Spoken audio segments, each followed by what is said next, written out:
The old man said to have a look at you. So, let's do this. Just have a few swings at me so I can see your form.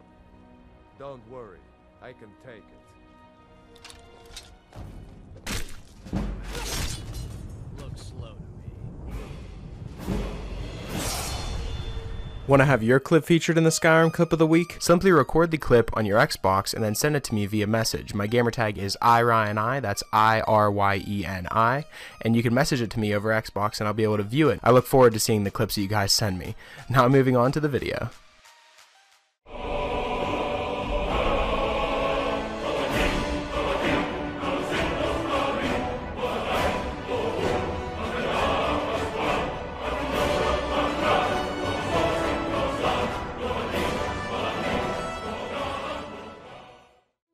Hey, what's up guys, it's Ryan and welcome back to another episode of Modded Monday. We're on week number 135 now guys. I've picked out 5 new mods for you guys to check out and perhaps add them to your load order if you find them interesting. So let's just jump straight into it. Starting off at our number 5 spot, we have the Stronger Staves mod. Now the mod page reads that this is a mod to increase the strength of all staves by 50%. It also doubles the duration of certain staves as well. These staves also have more charge but are not unlimited. This adds an incentive for players to want to use staves over spells at the cost of having to recharge them, the weight they have, and the lack of XP gained. You know, I always felt that this is one of the biggest conundrums whenever becoming a mage in the vanilla game, because the staves in the game are extremely weak compared to all the spells that you have at your disposal. You can have tons of different spells that using them actually gives you XP, and then you have staves which are kinda weak and they don't give you XP at all, and then, you know, the charge isn't really that much, and it just seems like whenever I run a mage character, I'm kinda pushing the staves away and just trying to get more spells so I can level up faster. Although I do understand why they made it so you can't level up from using the staves itself, it would be cool to see some type of leveling system added in the future as to, you know, give me an incentive to use the staves even more, because just because they're more powerful, you're not really gaining any XP from it, so I would really only pull it out if I actually needed extra help, and that's exactly what this mod does. It makes it 50% more powerful and gives me extra duration, so that in those, you know, intense moments of Skyrim, I'll want to pull out the staff and use it because of how powerful it is. So that's why it comes in at our number 5 spot, so if you're running a mage character, I would strongly recommend downloading the Stronger Staves mod.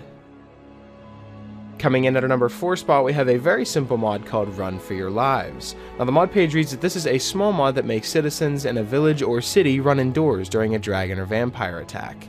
This was born out of the frustration of seeing citizens all trying to be a hero at the same time and rushing headlong to their doom while attacking dragons and vampires. Instead, the citizens will run to safety like smart people should when faced with horrors of giant flying fire-breathing lizards or the bloodthirsty undead. NPCs who live in the attack location who also own a home will retreat to it. If the attack location has an inn, NPCs who don't live there will flee to the inn, alongside any other NPCs who live outdoors. If no inn is present, then the game picks a random interior from the surrounding area and those NPCs will flee there instead. This should work for any NPCs added by mods as well, up to a limit of 150 in the area. After that, they're on their own. The NPCs chosen are first come, first served by the game engine. Now it's also important to note that guards, members of the companions, vigilants of Stendarr, and the player's followers and teammates will not run. They will stand and fight. Farm animals will not run either, and that includes your horse. Spawned dragons are detected via animation events, which should allow for completely reliable detection even if the dragon never lands on something.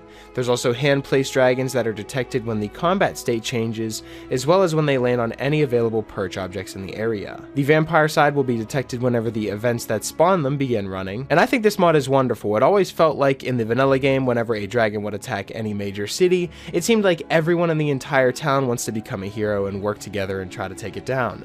Whenever, in retrospect, an old lady with a dagger is not going to be able to take down a giant fire-breathing lizard. This mod adds tons of realism into the game, making all the NPCs flee to certain buildings in order to get away from the vampire or dragon attack, and it's definitely a mod that's going to stay on my load order from now on, and that's definitely why it comes in at our number 2 spot, so I'd strongly recommend downloading the Run for Your Lives mod. Coming in at our number 3 spot, we have the Knight of the Wolf, Become a Werewolf Lord. Now becoming a Werewolf Lord is a rather simple task. Once you obtain the beast blood, travel north of Whiterun and east of Lorius Farm.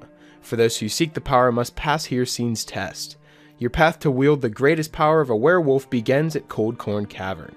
As a werewolf lord, your physical appearance will be altered and you will gain a plethora of powerful passive abilities to help you in hunting down your prey. If you wish to no longer channel the power of the beast, you will be bearable to change back at any time using the revert form lesser power. Now the abilities that you get whenever you become a werewolf lord is you get 25% faster sprinting speed, 25% greater melee damage, 50% greater carry weight, and 100% faster stamina regeneration.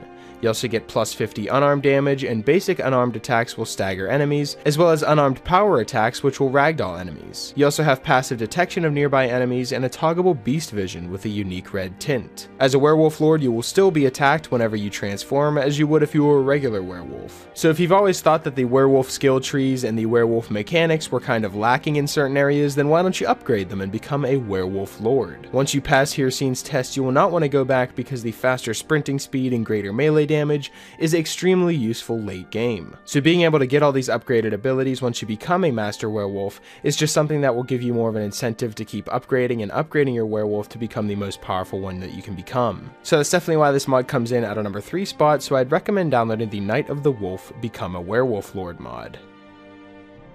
Coming in at our number 2 spot, we have the Vanilla Armor Replacer by NordwarUA. Now these past few weeks we've had some really good armor replacers, but this one definitely takes the cake. It remodels and retextures some of the armor sets as well as some weapons and shields from the base game to a high medieval aesthetic.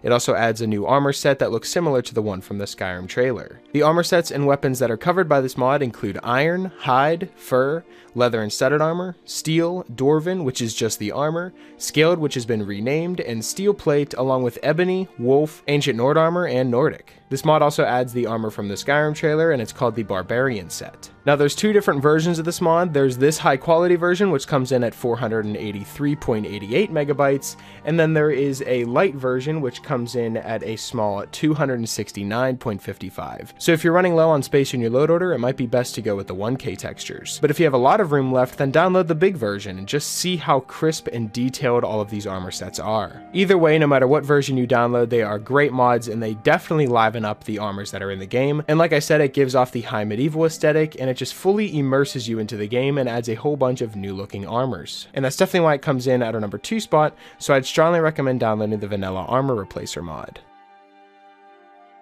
Coming in at our number 1 spot, we have a huge player home called the Rhung-Zel Dwarven Ruins. Now the mod page reads that Rhung-Zel is a large Dwemer fortress and player home situated high above Markarth and overlooking the Reach. The building has been kept as lore friendly as possible, even down to what furniture has been used for immersion.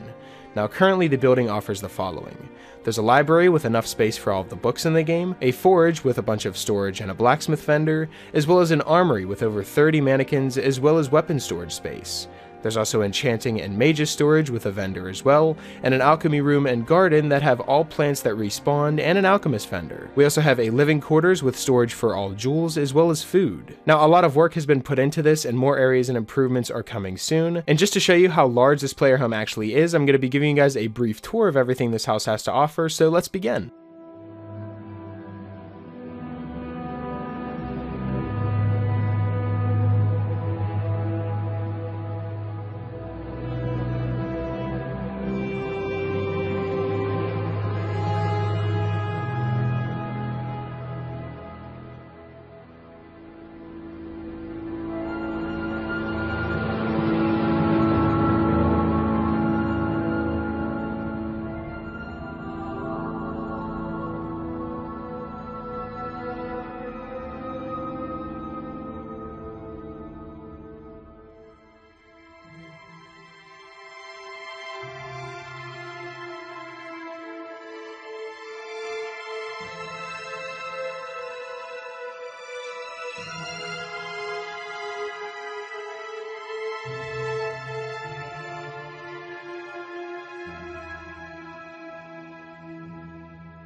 So as you can see, this house mod is absolutely huge and there's so much that you can do with it and so many different areas to explore as you now live inside of a Dwarven ruins. And that's definitely why this mod comes in at our number 1 spot, so I'd strongly recommend downloading the Rhung-Zel Dwarven Ruins mod. So that's pretty much it for this week's episode of the top 5 Skyrim mods of the week. Hopefully you guys did enjoy, and if you did, I'd appreciate it if you left a like and subscribe if you're new. It really helps me out a lot. And if you have any suggestions for mods you'd like me to cover in future top 5 mod episodes, be sure to let me know in the comment section below, or you can follow me on Twitter. I'll be sure to leave my Twitter in the description, and you guys can follow me on there and leave me suggestions to there as well. Special shout out to my Patreon supporters. Thank you guys so much for everything that you guys have done for me. And yeah, that's pretty much it. Hopefully you guys did enjoy, and I will talk to you guys later.